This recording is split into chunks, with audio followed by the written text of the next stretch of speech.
समन्ता चक्रवालेषु अत्रा गच्छन्तु देवता सद्धम्मं मुनिराजस्य सुनन्तु सग्गमोक्कदं धम्मस्सवनकालो अयं बदन्ता धम्मस्सवनकालो अयं बदन्ता धम्मस्सवनकालो अयं बदन्ता नमो तस् भगवतो अरहतो सम्मा सम्बुद्धस्स नमो तस् भगवतो अरहतो सम्मा सम्बुद्धस्स नमो तस् भगवतो अरहतो सम्मा सम्बुद्धस्स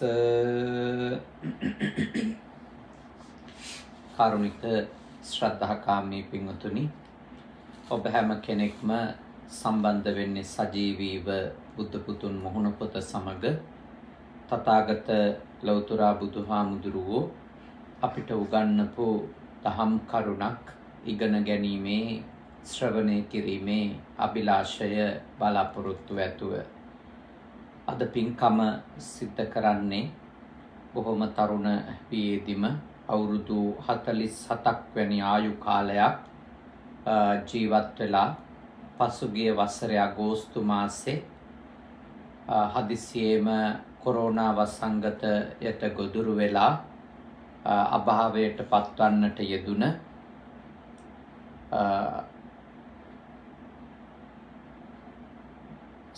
සංජීව දිනේෂ් ගුණසේකර මහත්මාණන්ට පින් අනුමෝදන් කිරීම සඳහා එතුමා අගෝස්තු 6 වෙනිදා 2021 අභාවයට පත් වුණේ.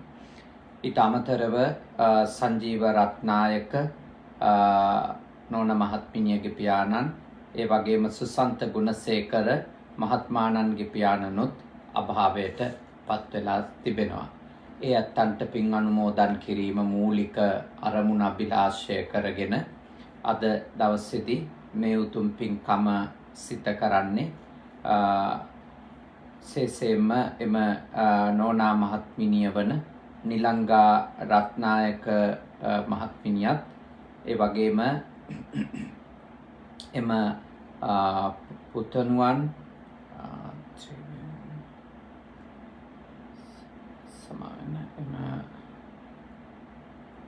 එම පුතණුවන් දිලන්ත ට්‍රෙවින් දිලන්ත ගුණසේකර පුතණුවන් තමයි මේ උතුම් පින්කම සිද්ධ කරන්නේ. සේසේ මේ පුතණුවනොත් නැවත වතාවක් කොරෝනා රෝගයෙන් පීඩා විඳින්මින් ඉන්නේ. සුවාතට හැරෙමින් ඉන්නේ දෙවෙනි වතාවටත්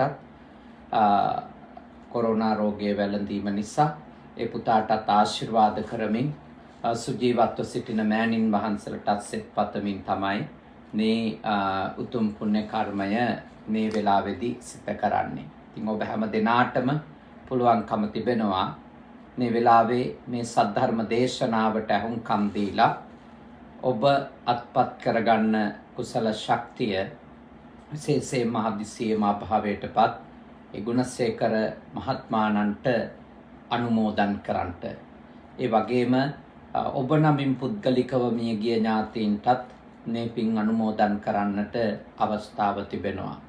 අපට දැනගන්නට ලැබුණා එතුමන් ජීවත්ව ඉන්න කාලේ අපි සිද්ධ කරපු දේශනා බොහොමයක් ශ්‍රවණය කරලා ධර්මයේ පිළිබඳව පැහැදීමකින් ගෞරවයකින් ජීවත් වෙච්ච කෙනෙක්. ඒ වගේම අපව මුණ ගැහෙන්න දීර්ඝ කාලයක ඉඳගෙන බලාපොරොත්තුෙන් හිටියත් ඒ අවස්ථාව ලැබිලා සැලසිලා තිබුණේ නැහැ. ඒ වුණත් එතුමාගේ අභාවයෙන් පස්සේ එම නෝනා මහත්මිනිය පුතුණුවන් සමග අපට මේ පින්කම කර දෙන ලෙස බොහෝම ගෞරවයෙන් යුක්තව ආරාධනා කළා. මේ පින්කමට සූදානම් වෙද්දී තමයි නැවත වතාවක් ඒ පවුලේ ඇත්තෝ කොවිඩ් වසංගත තත්වයට ගොදුරු වුණේ. එයින් පුතණුවන් රෝගීව සිටියත් මේ යොදාගත්තු පින්කම ඒ විදියටම සිද්ධ කරන්නට ඒ ඇත්තෝ කල්පනා කරන්නට යෙදුණා. ඉතින් පින්වතුනි අපි හැම දිනාටම ආශිර්වාද කරමින් ඔබට ආශිර්වාද කරමින් තමයි මේ සද්ධර්ම දේශනාව සිද්ධ කරන්නේ. හැමෝම ඊටාම හොඳින් මේ දේශනාව ශ්‍රවණය කරන්නට කියලා අප මෙත් සිතින් යුක්තව ඔබට සිහිපත් කර සිටිනවා.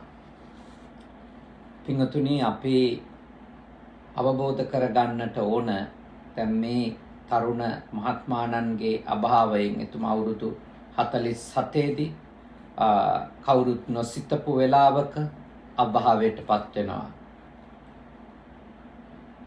මේන් අපි තේරුම් ගන්න ඕන දේ තමයි අප ඕනම කෙනෙක් අපි හිතන්නේවත් නැති වෙලාවක අපත් මිය යන්න පුළුවන්. ඒ බව දැනගෙන ඒ බව තේරුම්ගෙන අප්‍රමාදී වීම නොපමා වීම තමයි අපි හැම දිනම කළ යුත්තේ. බුදුරජාණන් වහන්සේ ඒකයි දේශනා කළේ වය ධම්මා සංඛාරා හටගත්තු හැම සංස්කාර ධර්මයක්ම නැති වෙනවා, වෙනස් වෙනවා, කැඩෙනවා, බිඳෙනවා, විනාශ ස්වභාවයට යනවා. අපමාදේන සම්පාදේත නොපමාවම කුසල් කරගන්න ඕනි කියලා. නොපමාවම කල් නොයවා කුසල් කරගන්න ඕන කියලා බුදුරජාණන් වහන්සේ දේශනා කළේ ඒකයි. අටුම මහා කුසල් කරගන්න අවස්ථාවක් එහෙම හිතක් නැත්තම් තවම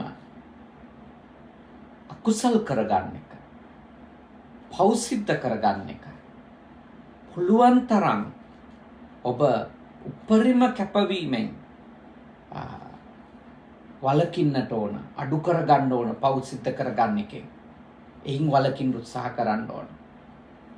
මම බලන් හිටියා පසුගිය දින කීපය පුරාම මේ මාසයකට ආසන්න කාලේ හැම දවසකම අපේ රටේ කවුරු හරි ඝාතනය කරනවා. එක්කෙනෙක් දෙන්නේ ගංගාවල මුහුදේ මලමිනි පාවෙලා ගොඩ ගහනවා වෙරළට. ඇලවල් වලින් මල සිරුරු හමු වෙනවා. ඝාතනය කරපුවා. අපි දකිනවා රූපරාමු වල මිනිස්සු පෝලිං වල ඉඳිද්දී ඇවිල්ලා වෙඩි තියලා දාලා යනවා. මැරිලා නැහැ කියලා තේරුණාම ආයෙත් බහැලවිල්ලා කිසි බයක් සැකක් අසහනයක් කිසිදු පීඩාවක් නැතුව ළඟටම ඇවිල්ලා ආයෙත් වෙඩි තියලා දාලා යනවා. ඉතින් මේ తত্ত্বය දකින්නකොට අපේ රට ගමන් කරමින් තිබෙන්නේ කොතනටද කියන ඊටාම වේදනාකාරී සිතුවිලි අපි හැම දෙනාගේම සිත්වල ඇති වෙන්නේ. මනුස්ස ජීවිතයේ වටිනකම අගය අපි ගොඩාක් අව탁සේරු කරමින් ඉන්නවා. අපේ සමාජය මෙහෙම තිබුණු, මෙහෙම හැසිරුණු සමාජයක් නෙමෙයි. මේ අවුරුදු 30ක විතර කාලය තමයි මේ තත්වයට අපේ සමාජයපත් උනේ. බල්ලෙක් පූසෙක් මැරිලා හිටියත් අනේ අනිච්චං කියලා නිකට අත තියාගත්ත සමාජයක්. එහෙම කෙනෙකුගේ අභාවයේදී, මරණයේදී සංවේදී වීමක් ස්වභාවිකව සිද්ධ වුණා. මහා සංවේගයකට පත්වීමක්, එහෙම මනුස්සකමක්, එහෙම සහකම්පනයක් අපේ සමාජයේ තිබුණා. නමුත් අවාසනාවකට අපිට අද පේනවා දිනපතාම මනුෂ්‍ය ඝාතන රැල්ලක් ක්‍රියාත්මක වෙමින් තිබෙනවා. මා බොහෝ වෙලාවට ධර්මදේශනා කරනකොට මිනිස්සුන්ට නිතර කියන එකක් තමයි ඔය හන්දියට ගෙනල්ලා දඬුවම් දෙන්න ඕන. හතරමං හන්දියේ වෙඩි තියලා එයාලට කරන වැරදි වලට දඬුවම් දෙන්න ඕන ආදී වශයෙන්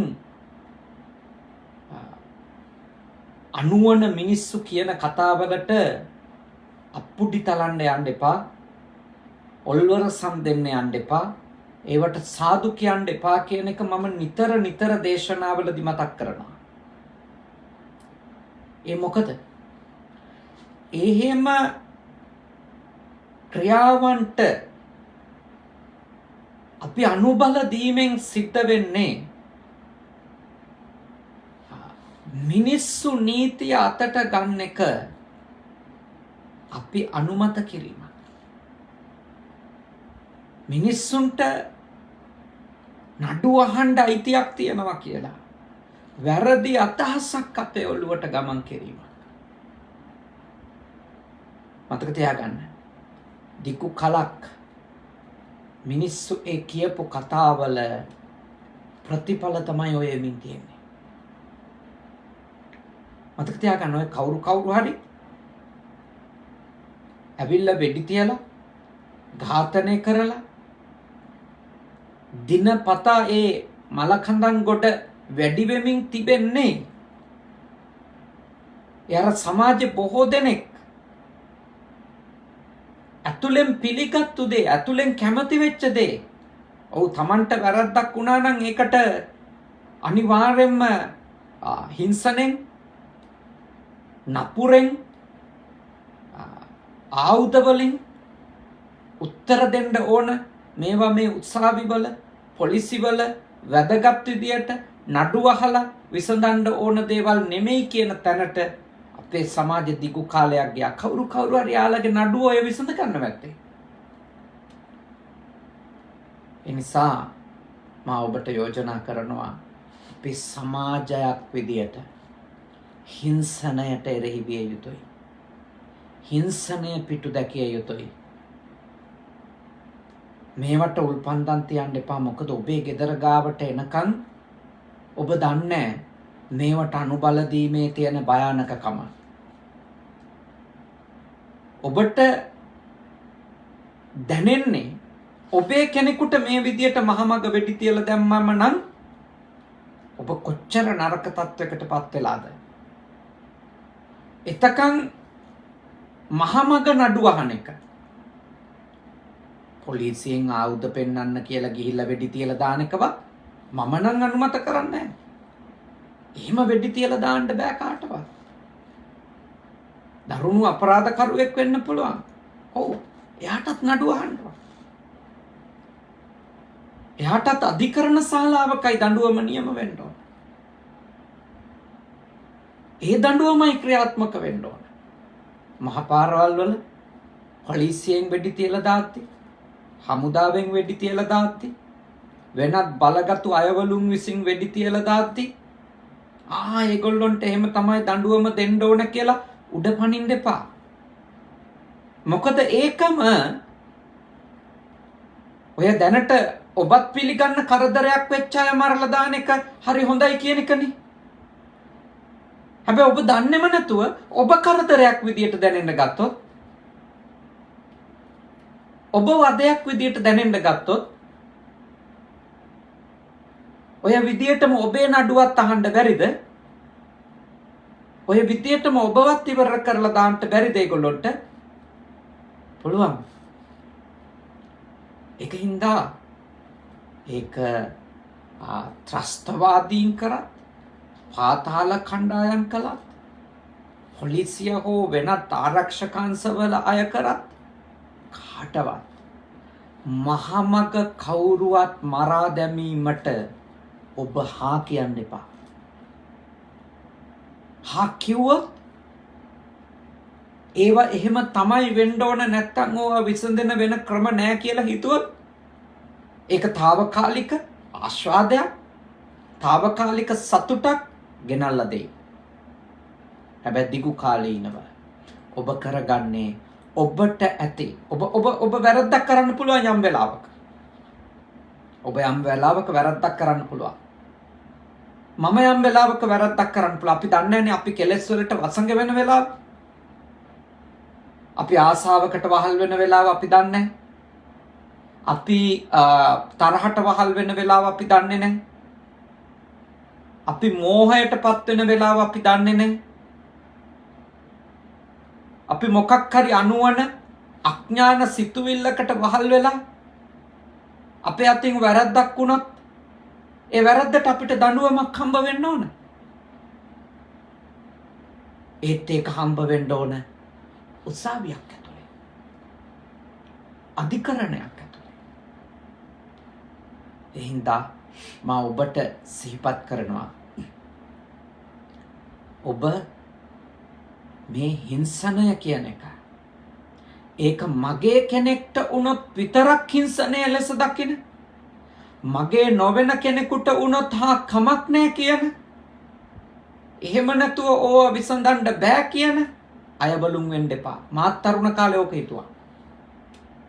මාත් ඊට වඩා තරුණ කාලේ මාත් ඔහොම හිතුවා. මේවට වෙන උත්තර නැහැ කියලා. නෑ. අපි ඒ හිතුවිල්ල වැරද්දක් බව අපි තේරුම් ගත යුතුයි.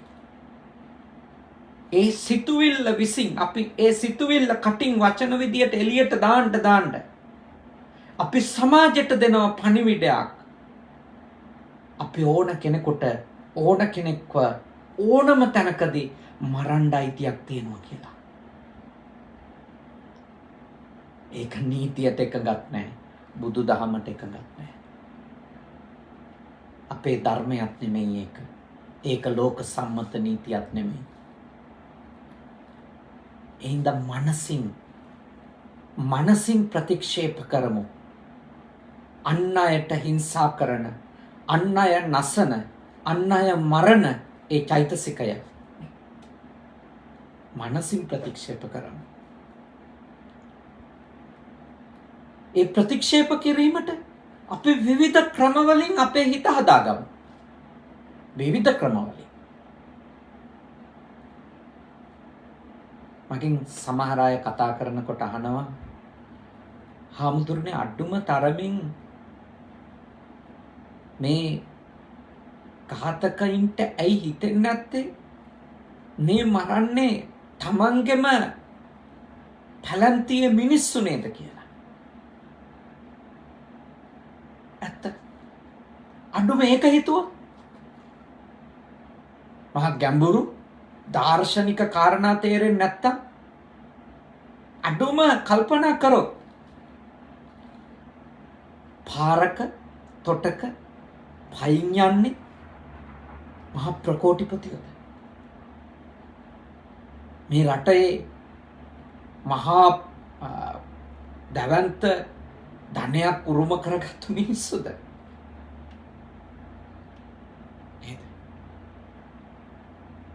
ඒ මරාගන්නේ කවුද? හරි පාතාලයේම කියමුකෝ. එකම පැලැන්තියේ මිනිස්සු. ওই මිනිස්සුන්ගේ ගෙවල් වලට ගිහිල්ලා බැලුවොත් මරණ මිනිහගේ, මරුණු මිනිහගේ දෙන්නගෙම ගෙවල් වල අන්ත දුගීකම ඇති. අන්ත දුප්පත්කම ඇති. ඒ අම්මා තාත්තා ගින්දරෙන් ජීවත් වෙන අය වෙන්න පුළුවන්.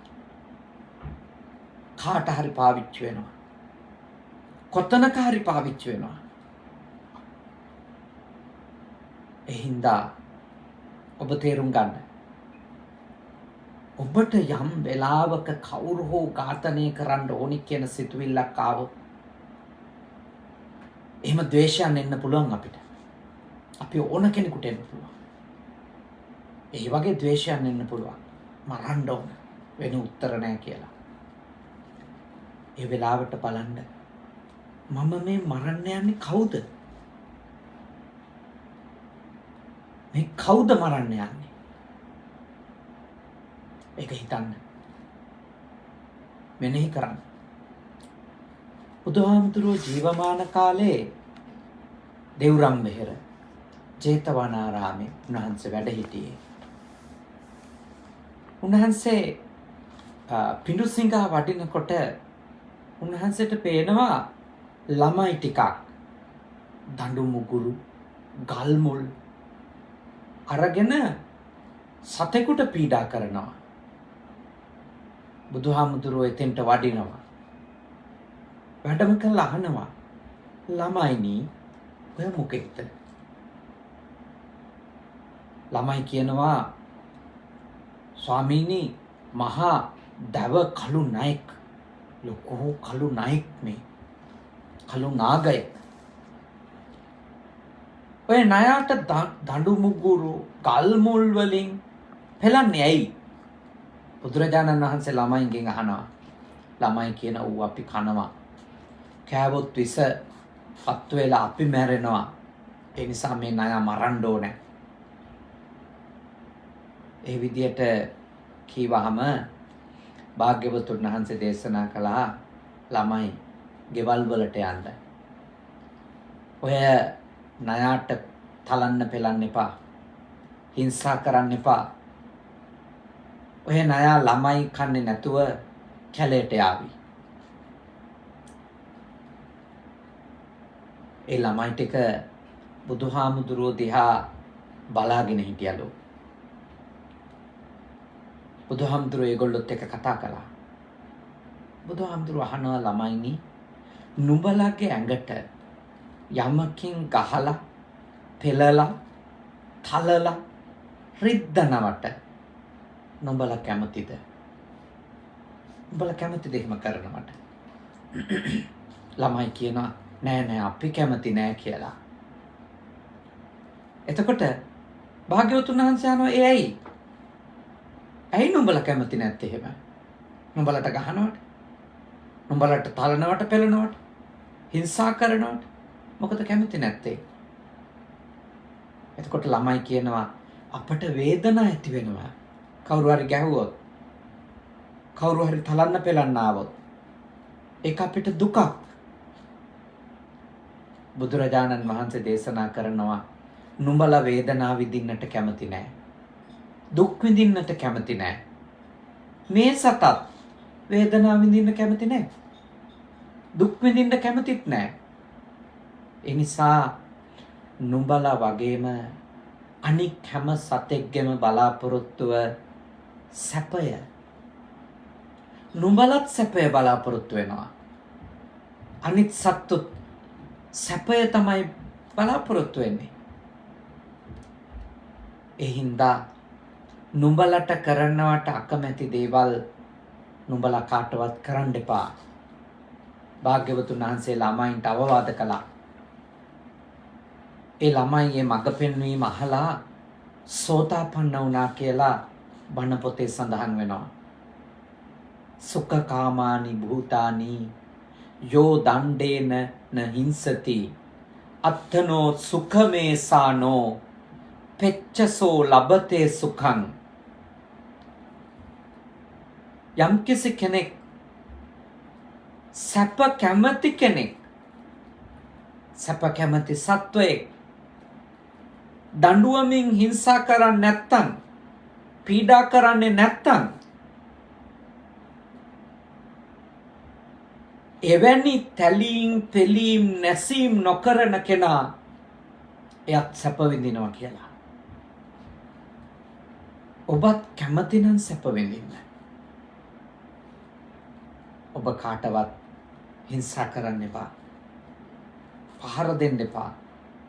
ඝාතනය කරන්න එපා. කෙනෙකුට අයිති තැනක් සුණු විසුණු කරන, ගිනිබත් කරන, විනාශ කරන කෙනෙකු වෙන්න එපා. එතෙන්ට ඔබ වැටෙන්න එපා. එතෙන්ට ඔබ වැටුනොත් ඔබ කරන්නේ තව කෙනෙකුගේ සැපය නැති කිරීමක්. තව කෙනෙකුගේ සැපත නැති කරලා ඔබට සුළු වෙලාවයි, සුළු කාලයයි සතුට ලැබෙන්නේ. සුළු කාලයයි සැපත ලැබෙන්නේ. තව කෙනෙකුගේ ජීවිතයට හානියක් කරලා, හිංසාවක් කරලා, පීඩාවක් කරලා බොහොම සුළු කාලයක් සැප විඳින්න පුළුවන්. ඒ අල්ප සතුටට පස්සේ මහා දුකකින් ඔබේ ජීවිතය වසා ගන්නවා. ඔබේ ජීවිතය වසා ගන්නවා, එක මතක තියාගන්න. සැප කැමති කිසිම කෙනෙක් අන් අයගේ සැපතට බාධා නොකළ යුතුයි කියලා තමයි භාග්‍යවතුන් වහන්සේ දේශනා කරලා තියෙන්නේ. ඒක කවුරු කරත් එහෙමයි. කාටවත් කවුරුවත් මරන්න, හිංසා කරන්න, පීඩා කරන්න අයිතියක් නැහැ. නොකළ යුතුයි. මිනිස්සු මෙහෙම කියනවා. හමුදුරුවෝ එහෙම කිව්වට මිනිස්සුම නඩු අහන තත්ත්වයට පත් වෙලා තියෙන්නේ අධිකරණයෙන් පොලිසියෙන් සාධාරණයක් වෙන්නේ නැති හින්දානේ කියලා. අධිකරණය තුල යුක්තිය නීතිය පසින්දලන අය ඒගොල්ලෝ පක්ෂවල කොන්ත්‍රාත් කළොත් ඒගොල්ලෝ තමන් කඩේ යන දේශපාලකයින්ගේ කොන්ත්‍රාත් කළොත් මේ ආත්මේ ඔය තනතුරේ හයියෙන් රැකිලා ඉන්න ලැබෙයි. මතක තියාගන්න. කර්මෙන් ගැලවෙන්න බෑනේ. කර්මෙන් ගැලවෙන්න බෑ. නඩුකාරයන්ටවත් කර්මයෙන් සබහාදහමෙන් නඩුව අහන දවසට ගැලවෙන්න පුළුවන් කියලා කොහෙද තියෙන්නේ? කොහෙද තියෙන්නේ? දේශපාලන රැකවරණේ නැත්තම් Tamanට තියෙන ප්‍රශ්න කරන්න තහනම් වෙච්ච Tamanගේ තනතුරේ හයියෙන් කවුරු හරි කෙනෙක් පක්ෂග්‍රාහී අසාධාරණ අගතිගාමි වෙලා තීරණ දුන්නා. ඒ නිසා සමාජය Tamanට සාධාරණයක් නැහැ කියන තැනට ඇවිල්ලා සමාජයේ අපරාධකාරයෝ වැඩි වුණා. ඒ පාපය කාට දෙන්නේ? ඒ අකුසලයේ සහ අකුසලයට මිනිස්සු පොළඹවපු එකේ විපාකය කාට දෙන්නේ? අධිකරණ නිලධාරීන්ට නෙමෙයිද? එයත්න්ට ඒ විපාකවලට මුහුණ දෙන්න වෙන්නේ නැහැ කියලාද හිතන්නේ?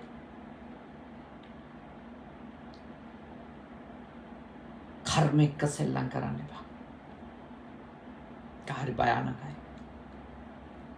අධිකරණය අසාධාරණ වුණාට කර්මය අසාධාරණ නැහැ. කර්මය භයානකයි වගේම කර්ම විපාකය භයානකයි. හැබැයි සාධාරණයි. කවදාවත් කර්මය විපාක දෙනකොට කර්මයෙන් දඬුවම එනකොට මම කරපු අපරාධයට වෙන කෙනෙකුට දඬුවම එන්නේ නැහැ. මම කරපු වැරද්දට වෙන කෙනෙකුට දඬුවම් එන්නේ නැහැ. ඒ නිසා තාම බුද්ධිමත්, ඊටාම ප්‍රඥාවන්ත අධිකරණයට අදාළ ඇත්තෝ වගකීමෙන් වැඩ කරන්න ඕන. මිනිස්සු ඔබ ගැන තියෙන විශ්වාසය විනාශ කරන්න එපා. පාලකයෝ දූෂිත වෙනකොට අධිකරණය දූෂිත වුණොත්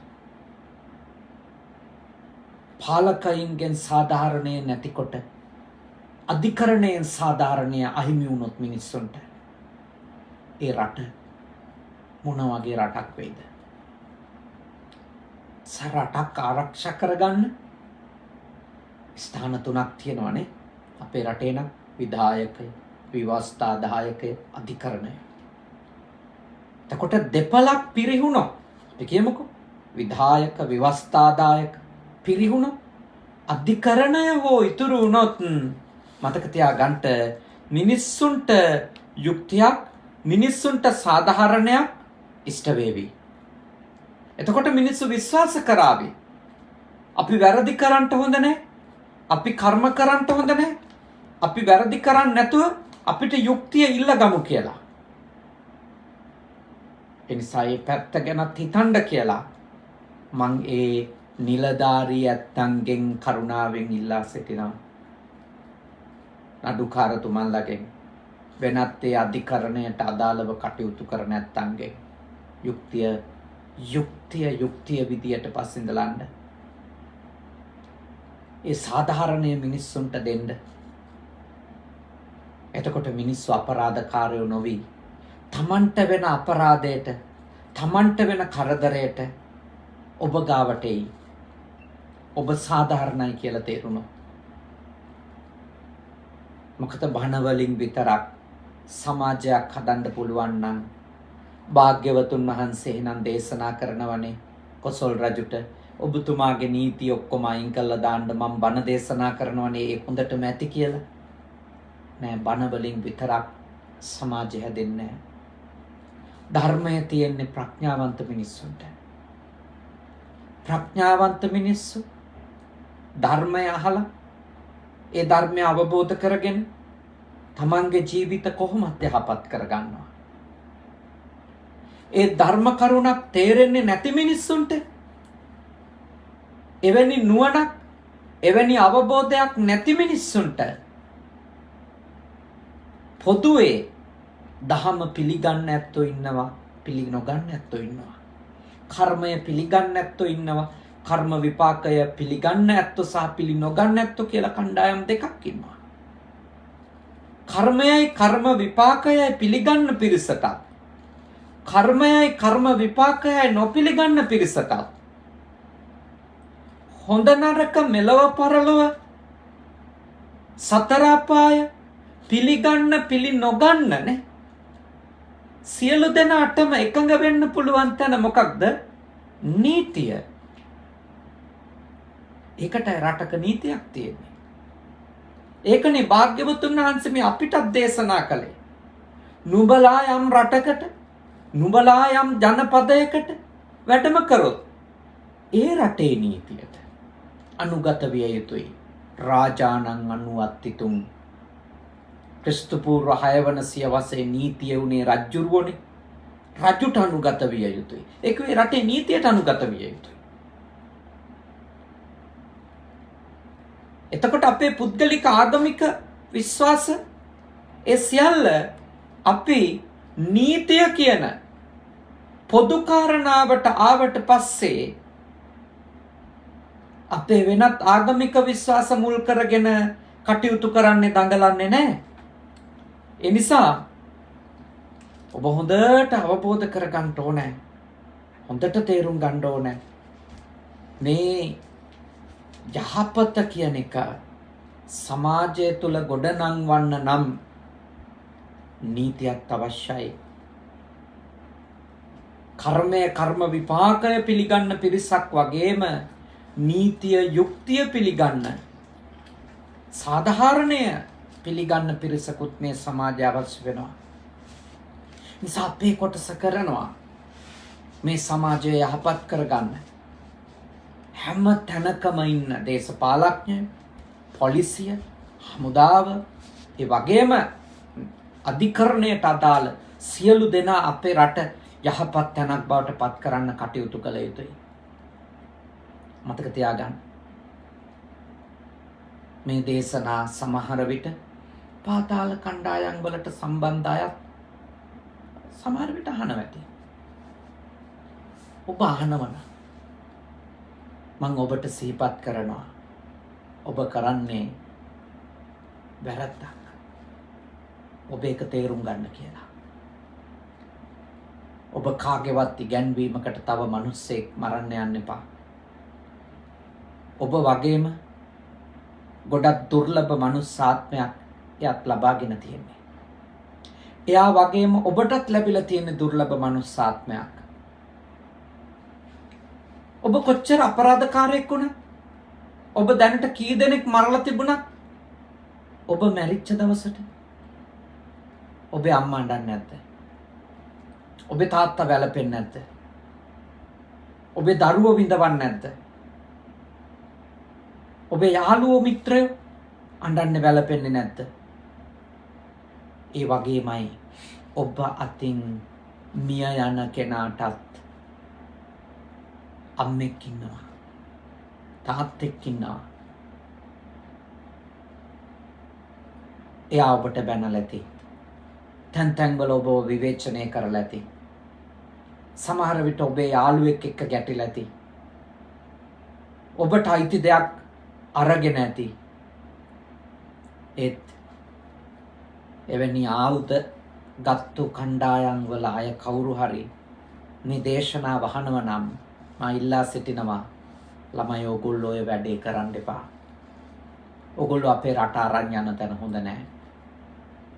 ඕගොල්ලෝ අපේ සමාජය අරන් යන තැන හොඳ නැහැ. අපේ රටේ මිනිස්සු ගොඩාක් දුක් විඳ විඳින්නේ. ගොඩාක් දුක් විඳ විඳ. බඩගින්දර, තෙල් ටික නැතුව, ගෑස් ටික නැතුව. හදාගත්තු අස්වැන්න විකුණ ගන්න බැරුව. තමන්ගේ වියදම එදා වේල හම්බ කරගන්න බැරුව ගොඩාක් දුකෙන් මිනිස්සු ඉන්නේ. ඒ දුකෙන් ඉන්න මිනිස්සුට ඔගොල්ලෝ ආයුධ අරන් ඇවිල්ලා හන්දි ගාන එක එක්කෙනා මරලා මෙහෙම ජීවිත බයක් ඇති කරන එක සාධාරණද? ඒක සාධාරණද? එහෙනම් ඔගොල්ලෝ හිතන්න. ඔගොල්ලෝ කාටත් වෙනස් වෙන්න පුළුවන්. ඕගොල්ලන්ට වඩා ඝාතන කරපු අය බුදුහාමුදුරුවෝ ජීවමාන කාලේ හිටියා. අඟුලිමාල.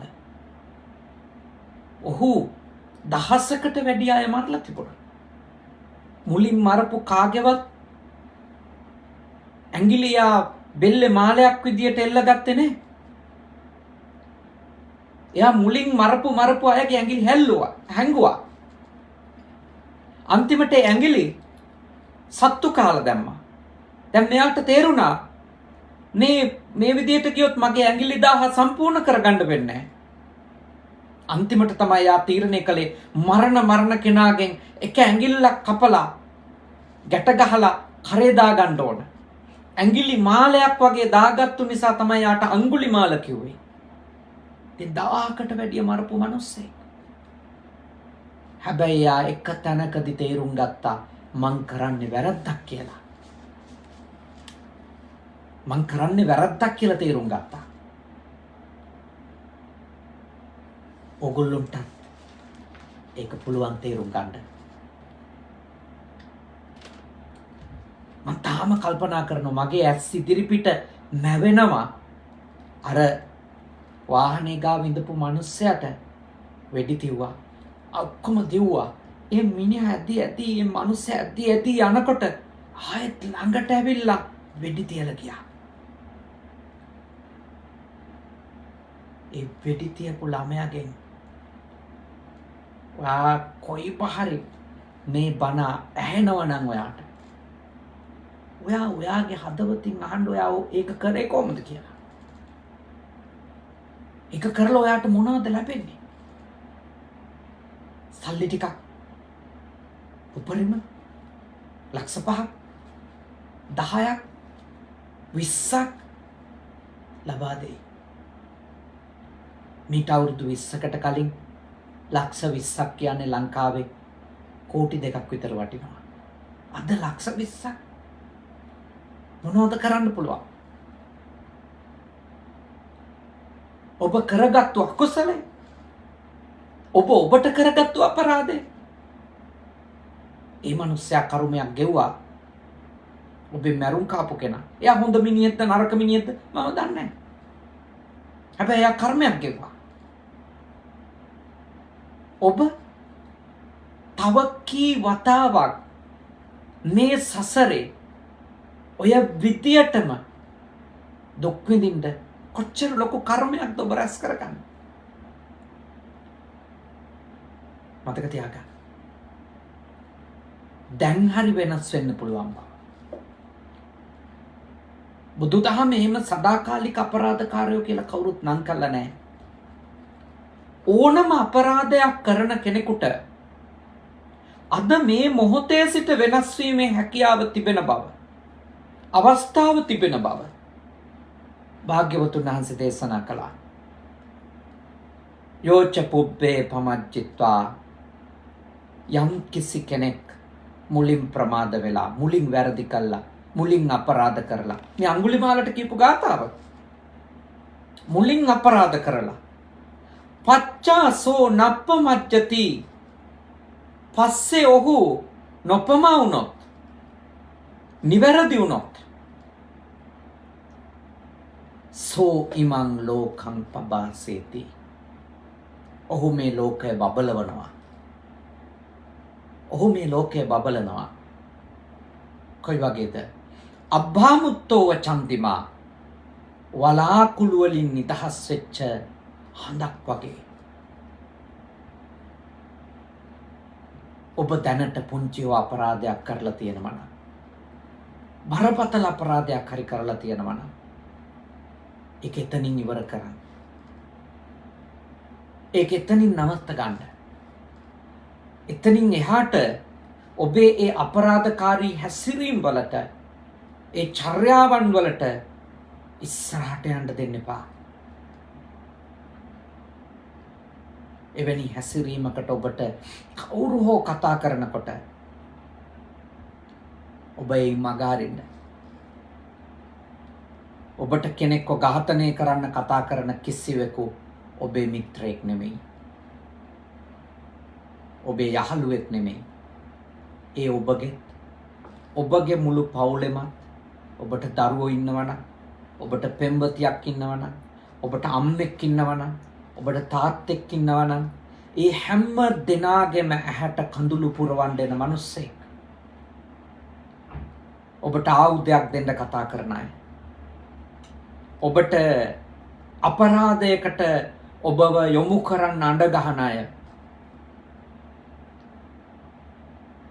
ඔයත්ෝ එවැනි තත්ත්වයන්ගෙන් නිදහස් වෙන්න දැන් කාලය ඇවිල්ලා. මොකද අපේ රට ප්‍රශ්න තිබුණු රටක් තමයි. හැබැයි අපේ රට ගැන මේ විදිහේ මහමග මැරුම් කණ්ඩ වෙන අර මෙක්සිකෝව වගේ අපරාධකාරයෝ බහුල, ඕනම වෙලාවක පියකින් අනින්න පුළුවන්, ඕනම වෙලාවක වෙඩි තියලා දාන්න පුළුවන් රටක් කියලා ලෝකෙට ගියොත් මේ ප්‍රවෘත්ති හැම එකක්ම ලෝකයේ වාර්තා වෙනවා. මතක තියාගන්න. අපේ රට ගොඩ ගන්න තියෙන එක ක්‍රමයක් නේ.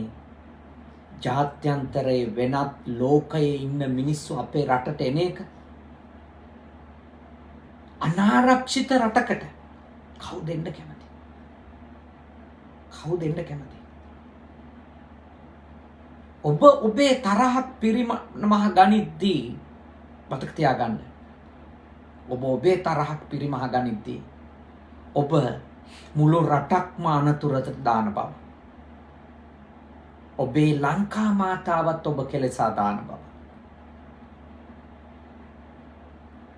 පාරාදීසයක් ලෙස ලෝකෙ මිනිස්සු ආදරය කරන සුන්දර දිවයිනක් ඔබ වනසා දමමින් තිබෙන බව.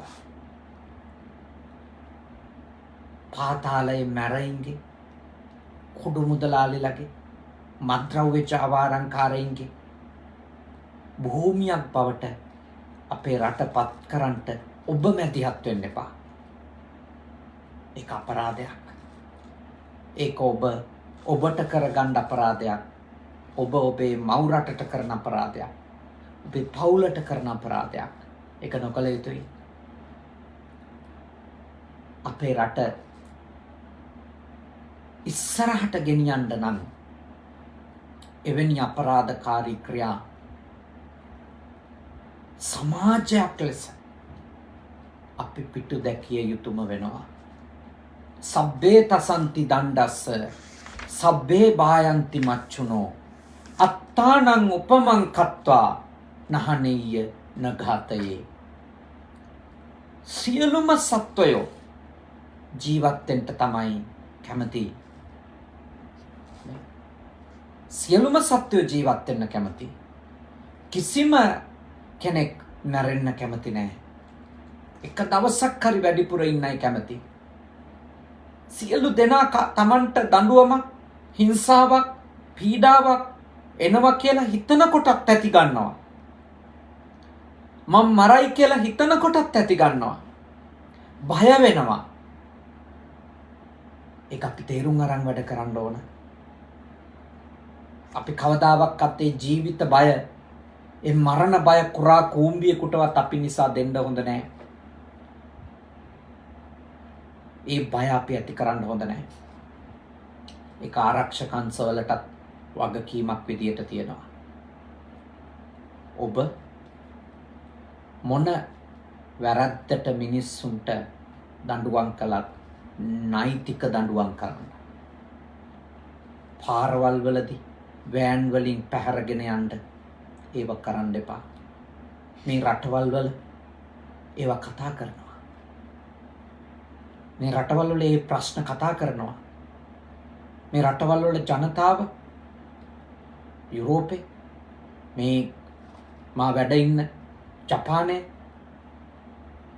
මේ බටහිර ලෝකෙ මේ රටවල් වල කතා කරනවා අපේ රටේ දැන් වෙමින් තියෙන දේ. ඔබ අල්ප ආස්වාදයක් කාට හරි ලබා දෙනවා වෙන්න පුළුවන්. එවැනි අවනීතික වැඩවලින්. නමුත් එයින් අපේ රටට අත්වෙන ඉරණම මාසෙකට දෙකකට තෙල් ටිකක් ගහගන්න සල්ලි ටිකක් හම්බුණා කියලා,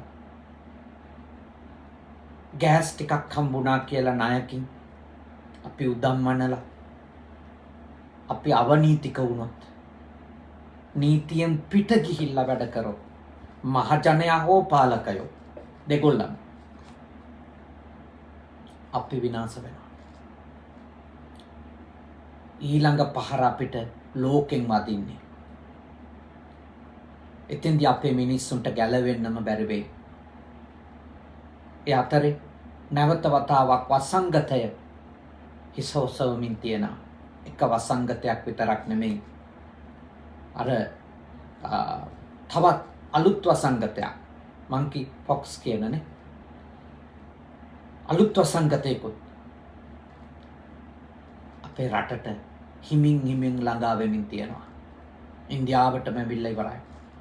ඒ කියන්නේ ඉදිරි සති දෙක තුන ඇතුළත අපේ රටටත් ඇති වෙන්න පුළුවන්. වේගෙන් කොරෝනා වසංගතය නැවත මතුවෙනවා. කණ්ඩ නැහැ. ප්‍රශ්න පොඩි දරුවෝ දුක නැද්ද අර ෂෙඩ් වල පාරවල් වල නිදියන හැටි දැක්කම?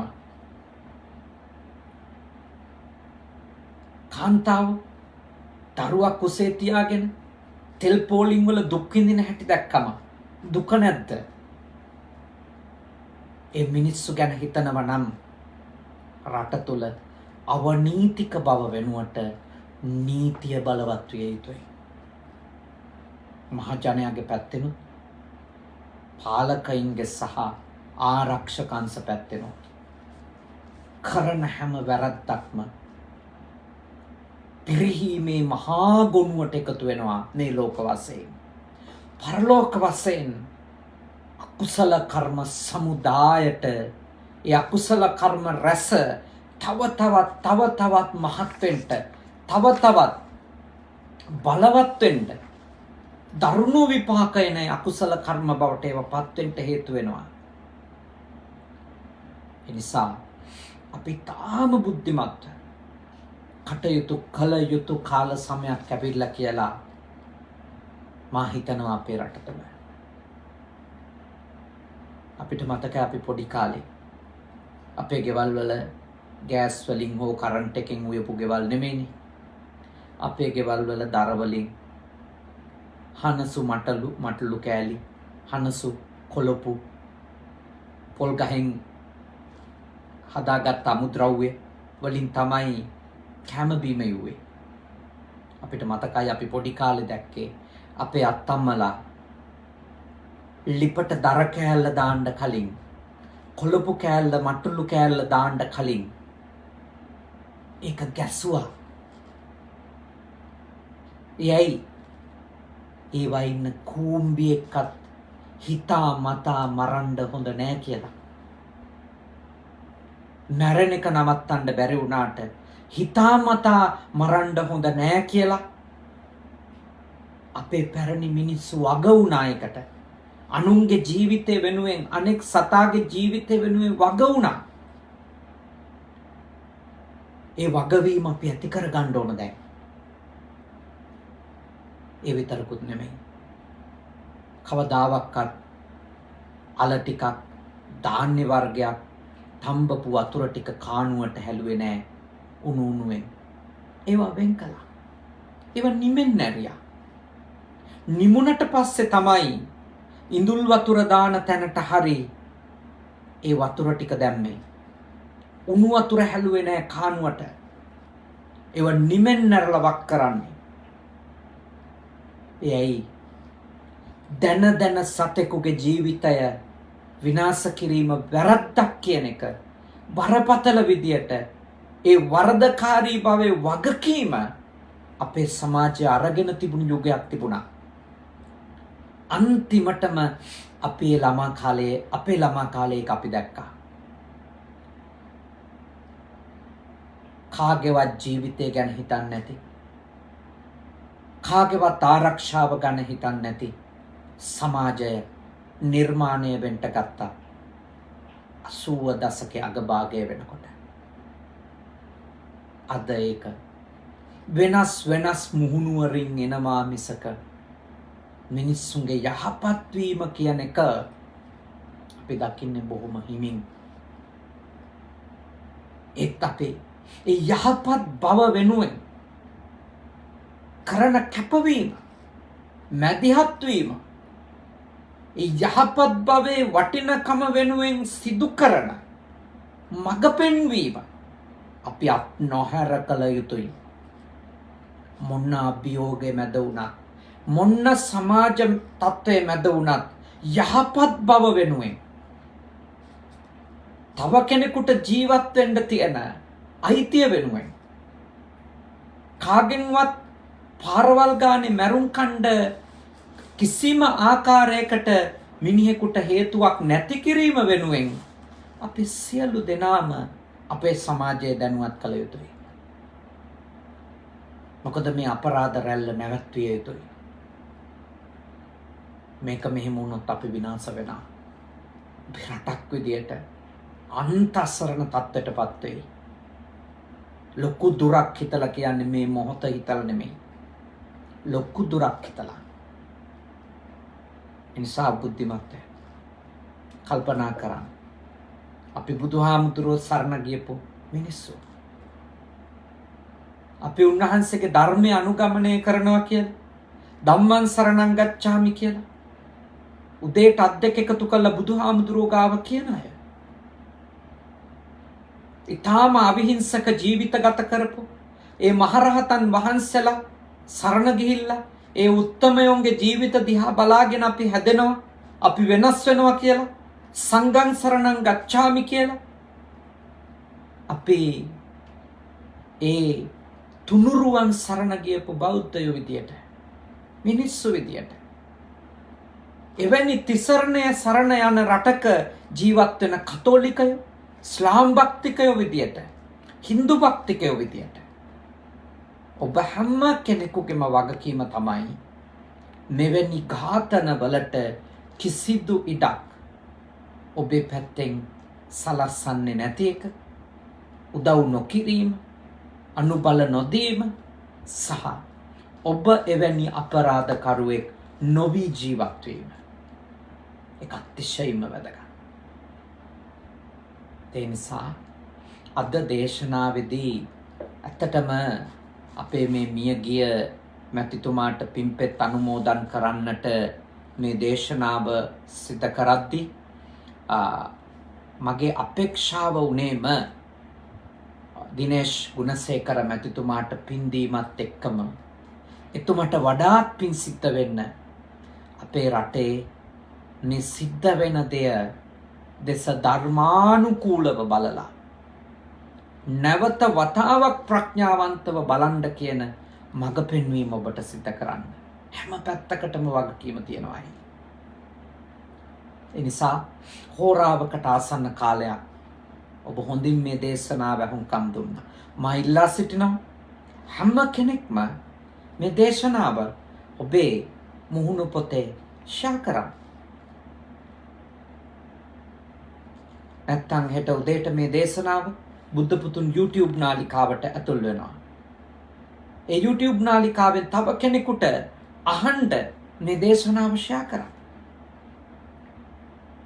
ඔබ මේ දේශනාව හුවමාරු කරද්දී එවැනි අපරාධයකට සැලසුම් කරමින් ඉන්න එක මිනිස්සෙකුගේ කනට ඇහුණොත්, එක අපරාධයක් හරි නැවතුණොත් ඔබ ලොකු පින්කමක් කරා වෙනවා. ඒක ඔබට කරන්න පුළුවන් දායකත්වය. මොකද මම දන්නවා හිරගෙදර ඉන්න මිනිස්සු මේ දේශනා අහනවා. ඒ කියන්නේ එළියේ ඉන්න අපරාධකාරයෝ වෙන්නේ කවුද? ඝාතකයෝ වෙන්නේ කවුද? මේ අපි වගේම සාමාන්‍ය මිනිස්සු. ඒ අයට මේ දේවල් සමහර විට ජීවිතේ එක සැරයක් හරි අහුනොත් තීන්දුවක් ගන්න යද්දී වෙනස් වෙයි. නැවත හිතයි තමන් කරන දේ. එහෙනම් ඔබ මේ ධර්ම දාණයට ඔබත් දායක වෙන්න ඕන.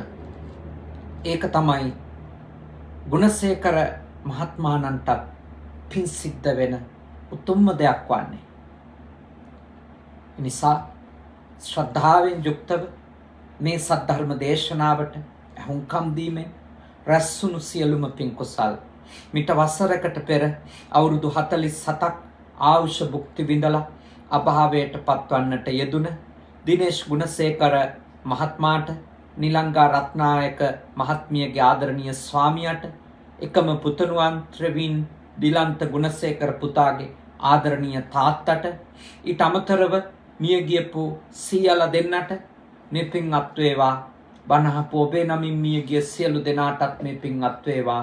සුවපත් වේවා, සපවත් වේවා, දුකින් මිදේවා. ඔබේ අපේ සියලුම ඥාතීන් මේ පින් අනුමෝදන් වී නිවන් දකිත්වා. සේසෙම්ම ගුණසේකර මහත්මාණන්ට උපදින හැම භවයකම කැමැති තාක් ආයුෂ භුක්ති විඳින්නට, වර්ණය සැපේ බලය ප්‍රඥාව ලබන්නට, උතුම් සද්ධර්මයේ ශ්‍රවණය කරමින් මේ දුක්ඛිත සසරෙන් නික්මනින් නිදහස් වෙන්නට මේ පින් කුසල් පාරමී වේවා. එතුමන් ඇතුළු සියලු නෑයෝ නිවන් දකිත්වා. සාදු සාදු සාදු. ඒ වගේම සියලු දෙවිවරු මේ පින් අත් කර ගනිත්වා. දෙවියන්ගේ ආශිර්වාදය, ආරක්ෂාව, බැල්ම ශක්තිය විශේෂයෙන්ම ත්‍රවින් දිලන්ත ගුණසේකර පුතාට ලැබේවා. ඒ පුතණුවන් රෝගීව සිටින්නේ දෙවනි වතාවටත් කොවිඩ් වෛරසය ශරීරගත වීම නිසා ඒ පුතා ඉක්මනින්ම නිදුක් වේවා, නිරෝගී වේවා, සුවපත් වේවා. ඒ පුතාට මවුට ඒ වගේම අත්තම්මල ඇතුළු ඒ නිවස ජීවත් වෙන හැමෝටම සියලු යහපත වේවා.